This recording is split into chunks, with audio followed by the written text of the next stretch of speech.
ನಮಾಮಿ ಧನ್ವಂತರಿಮಾದಿದೇವಂ ಸುರಾಸುರೈರ್ವಂದಿತಪಾದಪದ್ಮಂ ಲೋಕೇ ಜರಾರುಗ್ಭಯಮೃತ್ಯುನಾಶಂ ದಾತಾರಮೀಶಂ ವಿವಿಧೌಷಧೀನಾಂ. COVID-19 ಕಾರಣಗಳು ಹಾಗೂ ತಡೆಗಟ್ಟುವ ಕ್ರಮಗಳು ಈ ವಿಷಯದ ಬಗ್ಗೆ ಇದೀಗ ಮಾತನಾಡುವವರು ಶ್ರೀ ಧರ್ಮಸ್ಥಳ ಮಂಜುನಾಥೇಶ್ವರ ಆಯುರ್ವೇದ ಕಾಲೇಜು ಹಾಗೂ ಆಸ್ಪತ್ರೆ ಉಡುಪಿ ಇಲ್ಲಿಯ ಶಲ್ಯತಂತ್ರ ವಿಭಾಗದ ಸಹಾಯಕ ಪ್ರಾಧ್ಯಾಪಕಿ ಡಾಕ್ಟರ್ ಸಹನಾ ಕಾಮತ್. ಎಲ್ಲರಿಗೂ ನಮಸ್ಕಾರಗಳು. ಕೋವಿಡ್-19 ಎಂಬ ಔಪಸರ್ಗಿಕ ರೋಗ ಒಂದು ಸಾಂಕ್ರಾಮಿಕ ರೋಗವು, ಒಂದು ಪ್ರಕಾರದ ಜ್ವರವು ಎನ್ನಲಾಗಿದೆ. ಆ ರೋಗವು ಕಳೆದ 11 ತಿಂಗಳಿಂದ ವಿವಿಧ ದೇಶಗಳಲ್ಲಿ ತನ್ನ ರೌದ್ರ ನರ್ತನವನ್ನು ಪ್ರದರ್ಶಿಸಿದೆ. ಹಲವು ದೇಶಗಳಲ್ಲಿ 2ನೇ ಅಲೆಯು ಬರುವ ಸಾಧ್ಯತೆಗಳು ಕಂಡುಬರುತ್ತಿದೆ. ಆದ್ದರಿಂದ ಈ 2ನೇ ಅಲೆಯಿಂದಾಗುವ ಹಾನಿಗಳನ್ನು ತಡೆಗಟ್ಟಲು ಸೂಕ್ತ ಕ್ರಮಗಳನ್ನು ನಾವೆಲ್ಲರೂ ತೆಗೆದುಕೊಳ್ಳಬೇಕಾಗುತ್ತದೆ. ಆಯುರ್ವೇದದ 8 ಅಂಗಗಳಲ್ಲಿ ಒಂದು ಅಂಗವಾದ ಶಲ್ಯತಂತ್ರದ ಶ್ರೇಷ್ಠ ಆಚಾರ್ಯರಾದ ಸುಶ್ರುತರು ತಮ್ಮ ಸಂಹಿತೆಯಲ್ಲಿ ಅಂದಿನ ದಿನಗಳಲ್ಲಿ ಆಗುವ ಸಾಂಕ್ರಾಮಿಕ ರೋಗಗಳ ಹರಡುವಿಕೆ ಹಾಗೂ ತಡೆಗಟ್ಟುವಿಕೆಯನ್ನು ಹೀಗೆ ವರ್ಣಿಸಿದ್ದಾರೆ. ಪ್ರಸಂಗಾತ್ ಗಾತ್ರ ಸಂಸ್ಪರ್ಶಾತ್ ನಿಶ್ವಾಸಾತ್ ಸಹಭೋಜನಾತ್ ಸಹಶಯ್ಯಾತ್ ಆಸನಾತ್ ಚಾಪಿ ವಸ್ತ್ರಮಾಲ್ಯ ಅನುಲೇಪನಾತ್ ಕುಷ್ಠಂ ಜ್ವರಶ್ಚ ನೇತ್ರಾಭಿಷಂದ ಏವಚ ಔಪಸರ್ಗಿಕ ರೋಗಾಶ್ಚ ಸಂಕ್ರಾಮಂತಿ ನರಾಂ ನರಂ. ಸಾಂಕ್ರಾಮಿಕ ರೋಗಿಯು ನೇರ ಸಂಪರ್ಕದಿಂದ, ರೋಗಿಯು ಉಪಯೋಗಿಸಿದ ವಸ್ತುಗಳಿಂದ, ರೋಗಿಯ ಉಸಿರಿನಿಂದ ವೈರಾಣು ಹರಡುವುದು. ಆಚಾರ್ಯರು ಸದ್ವೃತ್ತದ ಅಂಗವಾಗಿ ಬಾಯನ್ನು ಮುಚ್ಚದೆ ಆಕಳಿಸುವುದು, ತೇಗು, ಕೆಮ್ಮು, ದೀರ್ಘವಾಗಿ ಶ್ವಸಿಸುವುದು, ಸೀನುವುದನ್ನು ಮಾಡಬಾರದು ಎಂದು ಉಲ್ಲೇಖಿಸಿದ್ದಾರೆ. ಆದುದರಿಂದ ಕೋವಿಡ್-19 ರೋಗವನ್ನು ತಡೆಗಟ್ಟುವಲ್ಲಿ ಕನಿಷ್ಠ 2 ಮೀಟರ್ ಭೌತಿಕ ಅಂತರ ಹಾಗೂ ಮೂಗು ಬಾಯನ್ನು ಸರಿಯಾಗಿ ಮುಚ್ಚಿಕೊಂಡು ಮಾಸ್ಕ್ ಧರಿಸುವುದು, ಇವು 2 ಕ್ರಮಗಳ ಯೋಗದಾನ ಗರಿಷ್ಠವಾದುದು. ವಿವಿಧ ಸಾಂಕ್ರಾಮಿಕ ರೋಗಗಳಲ್ಲಿ ಇಂತಹ ಆಗುಂತುಜ ಜ್ವರವು ಒಂದಾಗಿದ್ದು, ಅದರ ತಡೆಗಟ್ಟುವಿಕೆ ಹಾಗೂ ಆರೋಗ್ಯಕರವಾದ ದೀರ್ಘಾಯುಷ್ಯ ಪಡೆಯಲು ಸುಶ್ರುತಾಚಾರ್ಯರು ದಿನಚರ್ಯದ ಪಾಲನೆಯನ್ನು ಉಲ್ಲೇಖಿಸಿದ್ದಾರೆ. ಮುಂಜಾನೆ ಎದ್ದ ಕೂಡಲೇ ಹಲ್ಲುಗಳನ್ನು ಉಜ್ಜುವುದು, ನಾಲಿಗೆ ಶುಚಿಗೊಳಿಸುವುದು, ನಸ್ಯಕರ್ಮ, ಗಂಡೂಷ ಅಥವಾ ಕವಲಧಾರಣೆ. ಇದರಿಂದ ಈ ರೋಗದ ಮೂಲ ಸ್ಥಾನವಾದ ಬಾಯಿ, ಅದರ ತೊಂದರೆಗಳು ಹಾಗೂ ಶ್ವಾಸ ಸಂಬಂಧಿತ ರೋಗಗಳು, ಕೆಮ್ಮು, ನೆಗಡಿ, ಶ್ವಾಸದಂತಹ ರೋಗಗಳು, ಜಠರ ಸಂಬಂಧಿತ ರೋಗಗಳು, ವಾಂತಿ, ಅರುಚಿ, ಅಜೀರ್ಣಗಳನ್ನು ತಡೆಯಬಹುದು. ಮುಖವನ್ನು ಪ್ರತ್ಯೇಕವಾಗಿ, ಕಣ್ಣುಗಳನ್ನು ಶೀತ ಶುದ್ಧ ನೀರಿನಿಂದ ತೊಳೆಯಬೇಕು. ಇದರಿಂದ ವಿವಿಧ ಸಮಸ್ಯೆಗಳನ್ನು ಬಗೆಹರಿಸಬಹುದು. ಕಣ್ಣಿಗೆ ಅಂಜನ ಪ್ರಯೋಗ, ತೈಲ, ಮೈಕೈಗಳ ತೈಲಾಭ್ಯಂಗ, ವ್ಯಾಯಾಮ, ಸ್ನಾನ, ದೇವತಾ ಅತಿಥಿ ಬ್ರಾಹ್ಮಣ ಪೂಜೆ, ತದನಂತರ ಆಹಾರ ಸೇವನೆಯನ್ನು ಮಾಡಬೇಕು ಎಂದು ತಿಳಿಸಿದ್ದಾರೆ.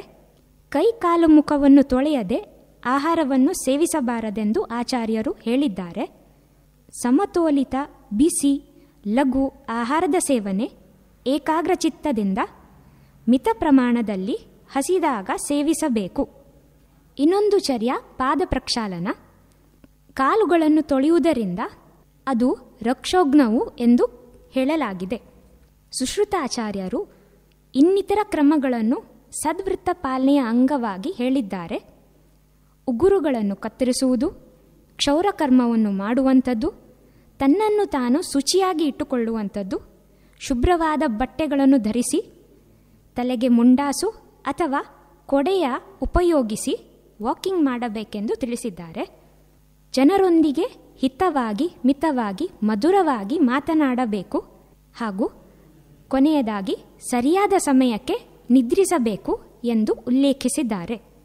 ಇವೆಲ್ಲ ವಿಷಯಗಳ ಆಧಾರದ ಮೇಲೆ ಆಯುಷ್ ಮಂತ್ರಿಯು ಸ್ವಯಂ ಆರೈಕೆಗಾಗಿ ರೋಗ ನಿರೋಧಕ ಶಕ್ತಿಯನ್ನು ಹೆಚ್ಚಿಸುವ ಕ್ರಮಗಳನ್ನು ತಿಳಿಸಿದ್ದಾರೆ. ಅವು ಹೀಗಿವೆ: ದಿನ ಇಡೀ ಬಿಸಿ ನೀರಿನ ಸೇವನೆ, ಯೋಗಾಸನ ಪ್ರಾಣಾಯಾಮ ಧ್ಯಾನವನ್ನು ಕನಿಷ್ಠ 30 ನಿಮಿಷಗಳ ಕಾಲ ಮಾಡುವಂಥದ್ದು.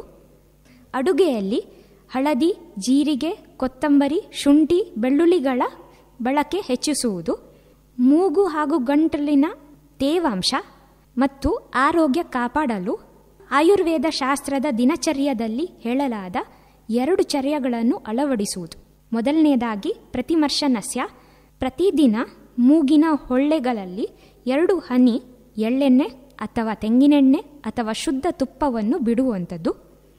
ಎರಡನೆಯದಾಗಿ ಗಂಡೂಷ, 1 ದೊಡ್ಡ ಚಮಚ ಎಳ್ಳೆಣ್ಣೆ, ತೆಂಗಿನೆಣ್ಣೆ 2ರಿಂದ 3 ನಿಮಿಷ ಬಾಯಲ್ಲಿ ಮುಕ್ಕಳಿಸಿ ಮತ್ತೆ ಬಿಸಿ ನೀರಿನಿಂದ ಬಾಯನ್ನು ಮುಕ್ಕಳಿಸುವುದು. ಇನ್ನಿತರ ಕ್ರಮಗಳನ್ನು ಆಯುಷ್ ಮಂತ್ರಿ ತಿಳಿಸಿದ್ದಾರೆ. ಚ್ಯವನಪ್ರಾಶ ಸೇವನೆ 1 ಚಮಚ ಬೆಳಿಗ್ಗೆ ಉಪಯೋಗಿಸಬೇಕು. ಇನ್ನೊಂದು ಆಯುಷ್ಕ್ವಾತ, ತುಳಸಿ, ದಾಲ್ಚೀನಿ, ಕರಿಮೆಣಸು, ಶುಂಠಿ, ಒಣದ್ರಾಕ್ಷೆಯ ಮೂಲಿಕಾ ಚಹಾ ಬಳಕೆ. ಇನ್ನೊಂದು ಹಳದಿ ಮಿಶ್ರಿತ ಹಾಲು, ಅರ್ಧ ಚಮಚ ಹಳದಿ ಹುಡಿ 150 ಮಿಲಿಲೀಟರ್ ಬಿಸಿ ಹಾಲಿನೊಂದಿಗೆ ಉಪಯೋಗಿಸಿ. ಕೆಮ್ಮು ಕಾಣಿಸಿಕೊಂಡಿದ್ದರೆ ಪುದೀನ ಅಥವಾ ಓಮ ನೀರಿನ ಹಬೆ ತೆಗೆದುಕೊಳ್ಳುವುದು ಅಥವಾ ಲವಂಗ ಚೂರ್ಣವನ್ನು ಕಲ್ಲು ಸಕ್ಕರೆ ಇಲ್ಲ ಜೇನುತುಪ್ಪದ ಜೊತೆ ಸೇವಿಸುವುದು. ಈ ಮನೆಮದ್ದು ಮಾಡಿಯೂ ಏನೂ ಸುಧಾರಣೆ ಇಲ್ಲದಿದ್ದಲ್ಲಿ ಹತ್ತಿರದ ವೈದ್ಯರನ್ನು ಸಂಪರ್ಕಿಸಿ ಸೂಕ್ತ ಚಿಕಿತ್ಸೆ ಪಡೆಯಿರಿ. ಕೊನೆಯದಾಗಿ ಪ್ರಜ್ಞೆ, ಬುದ್ಧಿಶಕ್ತಿ, ಅನುಭವಗಳನ್ನು ಕಡೆಗಣಿಸಿ ಉದ್ದೇಶಪೂರ್ವಕ ಮಾಡಲಾಗುವ ತಪ್ಪುಗಳೇ ಪ್ರಜ್ಞಾಪರಾಧ ಎನ್ನಲಾಗುವುದು. ಈ ಪ್ರಜ್ಞಾಪರಾಧವೇ ಎಲ್ಲ ಸಾಂಕ್ರಾಮಿಕ ರೋಗಗಳ ಕಾರಣವಾಗಿದೆ. ಆದುದರಿಂದ ನಾವೆಲ್ಲರೂ ಪ್ರಜ್ಞೆಯುಳ್ಳ, ಜವಾಬ್ದಾರಿಯುತ, ಆರೋಗ್ಯಕರ ಜೀವನವನ್ನು ನಡೆಸಿ ಆಯುರ್ವೇದ ಆಚಾರ್ಯರು ಹೇಳಿದ ಮಾತನ್ನು ಸಾಧ್ಯ ಆದ ಮಟ್ಟಿಗೆ ಪಾಲಿಸಿ ಕೋವಿಡ್-19 ಎಂಬ ಸಾಂಕ್ರಾಮಿಕ ರೋಗದ ಹರಡುವಿಕೆ ತಡೆಗಟ್ಟುವಲ್ಲಿ ಭಾಗಿಯಾಗೋಣ. ಧನ್ಯವಾದಗಳು. ಕೋವಿಡ್-19 ಕಾರಣಗಳು ಹಾಗೂ ತಡೆಗಟ್ಟುವ ಕ್ರಮಗಳು ಈ ವಿಷಯದ ಬಗ್ಗೆ ಇದುವರೆಗೆ ಮಾತನಾಡಿದವರು ಶ್ರೀ ಧರ್ಮಸ್ಥಳ ಮಂಜುನಾಥೇಶ್ವರ ಆಯುರ್ವೇದ ಕಾಲೇಜ್ ಹಾಗೂ ಆಸ್ಪತ್ರೆ, ಉಡುಪಿ ಇಲ್ಲಿಯ ಶಲ್ಯತಂತ್ರ ವಿಭಾಗದ ಸಹಾಯಕ ಪ್ರಾಧ್ಯಾಪಕಿ ಡಾಕ್ಟರ್ ಸಹನಾ ಕಾಮತ್. ನಮಾಮಿ ಧನ್ವಂತರಿಮಾದಿದೇವಂ ಸುರಾಸುರೈರ್ವಂದಿತಪಾದಪದ್ಮಂ ಲೋಕೇ ಜರಾರುಗ್ಭಯಮೃತ್ಯುನಾಶಂ ದಾತಾರಮೀಶಂ ವಿವಿಧೌಷಧೀನಾಂ